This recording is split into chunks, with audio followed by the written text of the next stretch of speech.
the Women's Hair Loss Project was something that I started in 2007 after having been dealing with hair loss since 1999. And I was at my worst possible place in my life. I had basically hit bottom. I was on the couch all the time. I didn't want to get up. I was depressed. I just thought life was over, completely over for me, and kind of like there was no point in living anymore. And I didn't have anybody to talk to. I didn't have anybody that was out there like me. So I basically started a blog, which was basically my journaling my process through dealing with hair loss as like a young woman. And I was basically writing myself, basically because nobody knew about my blog. So I would write every day and just talk about the ins and outs and the daily grind of having to deal with hair loss as a 20-something woman and what it was doing to me. And then I wrote and wrote, and eventually people wrote back to me. And I realized that I wasn't alone. When I told my parents I had hair loss, they didn't seem to be impacted the way that I was. It didn't seem to affect them.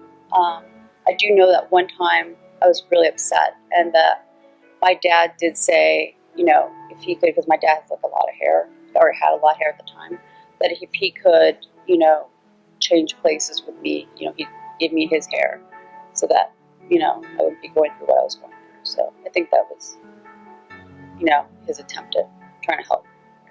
The point that it started to affect me was when I looked in the mirror to realize that wasn't me looking back at me. It was somebody else. I was no longer me. It starts to impact you when you realize you're leaving, you're going away, you're not there anymore.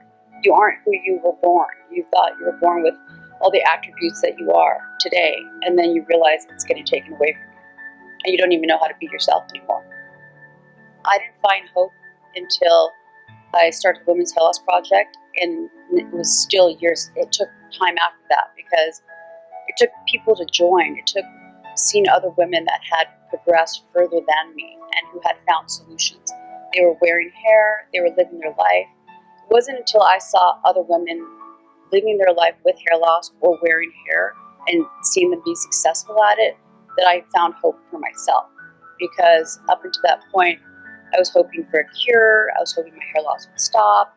I go to the church and pray. I prayed to St. Jude. I did everything. It wasn't until I found other women able to live their life wearing hair with their hair loss and making it work that I actually thought I had a shot. After several mishaps with buying hair online, I actually went to Philia and wearing one of my wigs actually, and was able to see how natural hair could actually be. And it actually was the first time that I remember that I put on the hair. It was the first time that I actually remember saying to myself, there I am again. Like, it was the first time I looked in the mirror and I had seen myself since the beginning of my hair loss. It was like seeing me again.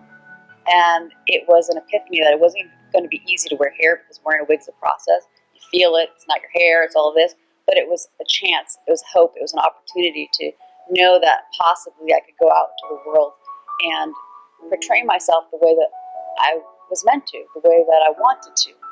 I had to learn to wear the hair, work with it, and accept all of the limitations of it. But, you know, it was just something, it took time, but it was something that really gave me hope.